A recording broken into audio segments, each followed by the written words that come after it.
Every afternoon, my chickens get a little treat. I can't imagine being a chicken and eating just chicken food every day.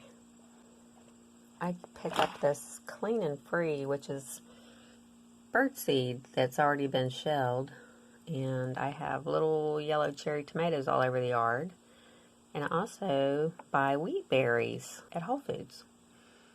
I have a little bit of kind of stale tortilla chips that I've gotten wet, and I have some potato skins.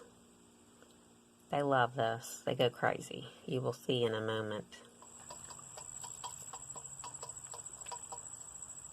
I do divide it up into different bowls so that they won't fight over it.